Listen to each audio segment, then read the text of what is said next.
Guys, welcome back to The Furnished Mind. And remember, Christ is King.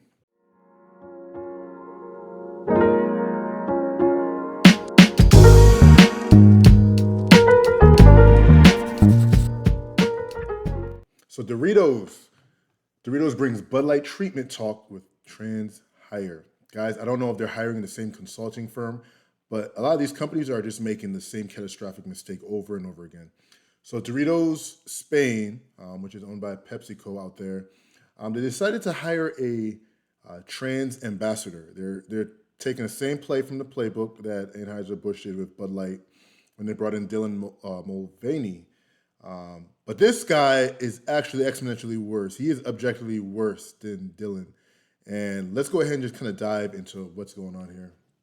So Doritos' hiring of a transgender ambassador has brought a backlash and raised talks of a boycott of the chips brand this week.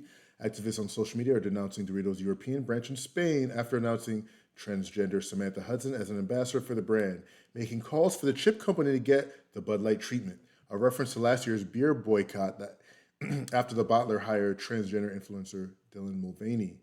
And quote, I guess Doritos wants the Bud Light treatment, or the Bud Light and Target treatment, poster wrote Monday. Enjoy your stock crash. So the reason why Samantha Hudson is worse, let's kind of just take a look here. Let's see. So this Samantha Hudson guy, he's admitted to being a pedo, identifies as a non-binary trans girl, openly mocked victims of child R-word, an advocate for annihilating, completely destroying, and abolishing the traditional family. Oh my gosh. This is awful. What are they thinking? Like, why do they think they can keep trying this and getting away with it? I want to pull this video up here. Yeah, that post at the bottom says, I just passed my little cousin's tongue through. You can read it. Yeah. And he also has tweets saying, I want to do hooligan things like putting a 12-year-old girl in. You can read it. Oh, and what a shocker. This guy hates women who are victims of rape. These are real things. Okay, this is a person that they thought a Doritos Spain would be a fantastic face to put along with their product. And y'all, this is really going to shock you, but this person, they advocate for the destruction of the family. Watch. Yo abogo por aniquilar y destruir por completamente, abolir la familia tradicional nuclear monógama. No es que vaya a darle una paliza a mis padres, ni mucho menos, pero creo que ya está bien de tener un canon estandarizado. So sorry, Doritos, any company like you, I mean, I have no use for you. We are not going to give our money to companies who are outright degrading our children and our women, period. I don't care what else. I don't care if you have the best chips in the world. So you guys are telling me that multi-billion-dollar companies don't have the infrastructure to properly vet the people that they bring on as ambassadors? If this was like a man who they identified as misogynistic, they never would have hired him because they would have found any clips, any tweets, and he would be fired immediately. They're able to find these things so quickly.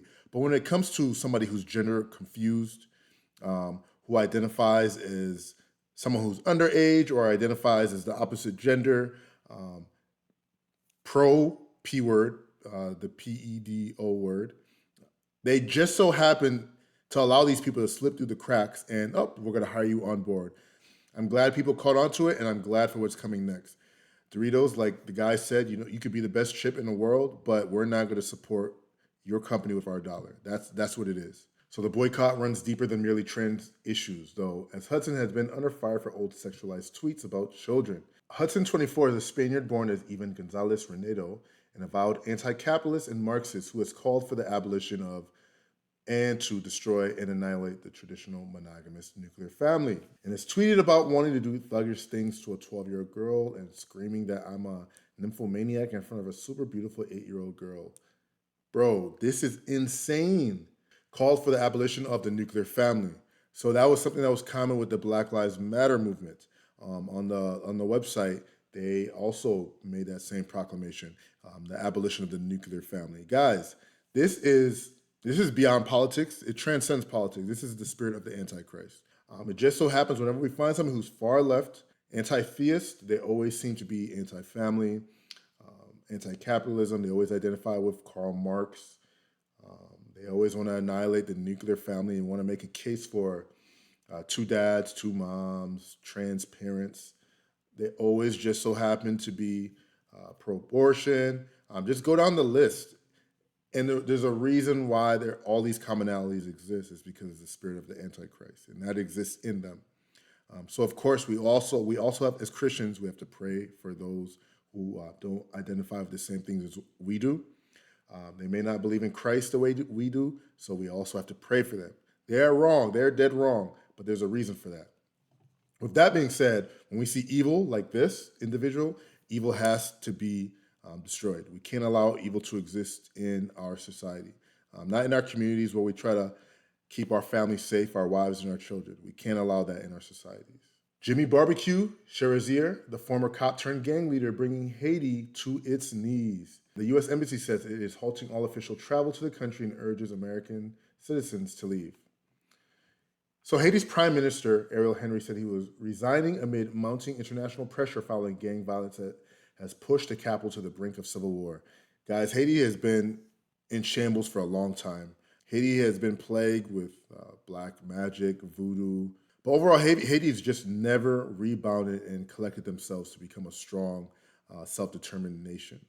They've always struggled with a lot of things. And here we have a man by the name of Barbecue, Jimmy Barbecue. And he is leading a coup to take over this nation right now. So they're getting into gang fights with the police. They're getting into gang fights with local military officials. The United Nations lists about 9,000 police officers in Haiti. And the police officers are being outgunned by what Jimmy Barbecue is doing right now. Heavily armed gangs have tried to seize control of Haiti's main international airport, exchanging gunfire with police and soldiers in the latest attack on key government sites. So let's kind of just dive into this Barbecue individual and try to understand why he's leading this charge. The country has failed to hold parliamentary and general elections in recent years, and there are no elected officials. So let's pause right there. So this military coup is being led by Barbecue because their claim is there's no general elections anymore. They're not meeting in the parliament, meaning the Haitian citizens are not even allowed to vote in who's leading them as a nation. And there's frustration and there's tension caused by that. But let's continue here. Henry was sworn in as prime minister with the backing of the international community after the July 2021 assassination of President Jovenel.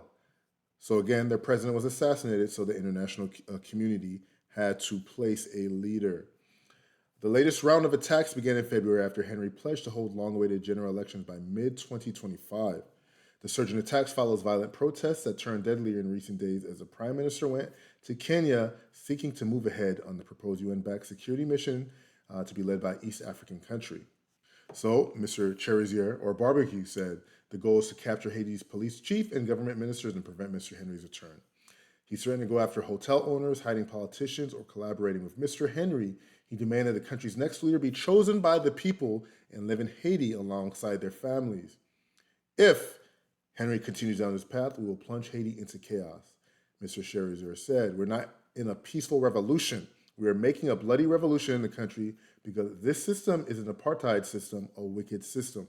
So you guys are hearing it there first. He's making the claim that, number one, this is not our elected official. He was placed here by the international community. He doesn't represent our interests. He doesn't even live amongst us. That's what he's trying to say. This is what Barbecue's trying to say.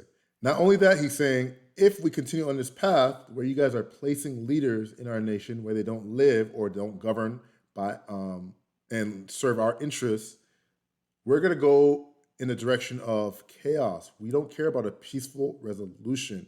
We're not here to delegate. We're here to change the regime by force, is what he's trying to say. Now, does this sound bad? Is this a bad thing? Is this objectively awful for a citizen of a country to say we want to determine the direction of our own nation, not outsiders or not leaders who are placed here by an international community? We didn't ask for that.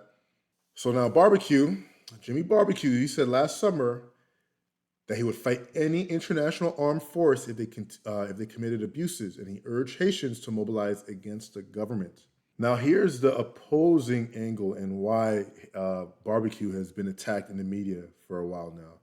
They're making the claim that he's eating human flesh. They're making the claim that Barbecue is eating human flesh. He's feeding flesh to other soldiers, feeding it to animals, and that's why he can't be trusted, because from the outsider looking in, it's in line with the whole Haitian history of like black magic, voodoo, etc. But they're making a claim that he's part of a cannibalistic sect that is trying to force an uprising. But this is what NBC News says. They're saying Elon Musk and right-wing influencers use cannibal claims to smear Haitian migrants amid crisis. So that's where we are right now. So as of right now, I'm still waiting for this Haitian story to continue to develop. Whether or not he's a cannibal, I'm not sure yet. I've seen some tweets about it. I've seen some videos, but nothing that's very specifically revealing that to be true yet. But all we know for now is that there is a forceful revolution going on. The prime minister had to be placed there by international community because the previous leader was assassinated, and they don't want him. I don't think that would be a safe job for anybody. They're saying if we can elect our own official and he lives amongst us, I still wouldn't trust that. If I was the next guy up, it's just too destabilized. If you have gangs that are this powerful that they can fight against your police and your military, and they feel the pressure and they feel like there is not enough help, who would want to lead a country like that? It's just too destabilized right now. But I'm going to continue to cover that one because that is a crazy story. Barbecue? Golly. Our last story here is from YouTuber Marques Brownlee. This guy has been on YouTube forever. As long as I can remember, I've seen like reviews of his back in the day on like laptops, cell phones. So Marques Brownlee, this guy has been reviewing anything tech related for, I feel like almost 10 years, if not more. But he made headlines though because of a recent review he just did about a new electronic or EV car company by the name of Fisker. His review was so impactful, it caused their stocks to drop by 50%. Let's kind of just dive into the story here with these clips. So, YouTuber Marques Brownlee recently tested Fisker's latest EV and called it the worst car I've ever reviewed. The video has picked up 4.3 million views since he posted it and even reached execs of the company. But things got really weird when Fisker responded. Brownlee had initially asked Fisker to give him a vehicle to review, but they kept delaying. Tired of jumping through hoops, he found a car dealer willing to let him borrow one. When Fisker found out Brownlee sourced a car from a dealer, it asked that he delay his review until a software update came through. Brownlee refused, saying, "It's not really in my policy to wait on promised future software updates." He continued with the review, posting it to his account on February 17th. In it, he notes a lot of weird choices, including unlabeled buttons, sunroof solar panels you can't monitor, software glitches with the key fob, cameras, and more. Brownlee did give credit to the car's handsome physical design, but he followed that up by saying, "You could give me this car and I wouldn't want to drive it." So the pros were obviously not enough to make up for the cons. Fisker had a truly bizarre response. A Fisker senior engineer called the dealership that loaned Brownlee the car to try to do damage control. Unaware that they were being recorded, the rep let some things slip. They admitted that even after the car's new update, Fisker's software still got some holes in it. The video recording of the call has 3.6 plus million views on TikTok. Oh my goodness. Fisker's stock has tanked 50% since Brownlee's video went live. More people subscribe to Brownlee's YouTube channel than to the New York Times, Washington Post, Wall Street, USA Today combined. Guys, look at that. In the past month, 51.78%. Oh my goodness. People underestimate the power that a lot of these influencers have. Guys, these guys have platforms that are bigger than legacy media companies combined. Oh my goodness. Fisker announced last week that I may not have money to survive the year. Whew. So listen, Fisker put out a bad product. So basically, Fisker was trying to put out a product that had holes in it, and they knew it had holes in it. The software update was BS. They're a new, young company. They don't have the resources to survive any type of issue, any type of wildfires, any type of uncontrolled fires, such as this. It sounded like they knew that, and they wanted to put out a product to generate revenue. The way I interpret this is they knew it was an unfinished product.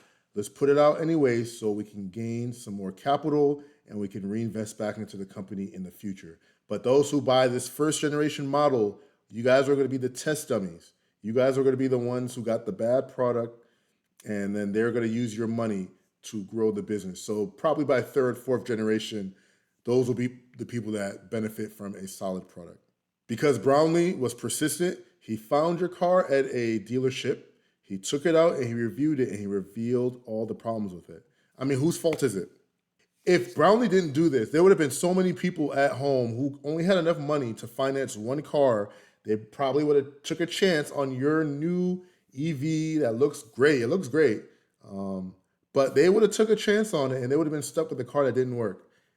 And you guys would basically do damage control. It's easy to keep an individual consumer quiet. It's easy because they have a day job, they have a family, they have things they need to take care of. They don't have time to fight full time on the front lines about issues with the car. But a YouTuber who has all the time in the world, he reviewed it and he put it out there and it has over 4.5 million views now. He's exposing it. Honestly, I think he just saved a lot of people from the heartbreak and the energy drain from dealing with this. So I have no issue with that. Put a better product out in the market, raise capital. Even if you don't like it, do what you have to do. But you can't put vehicles out on the road, especially vehicles that are intended to keep the driver safe. With that being said, these are just some prominent stories that have popped up. But you guys, make sure you like, comment, and subscribe. The Furnished Mind, we here, baby. Let's go. Remember, Christ is King. Deuces.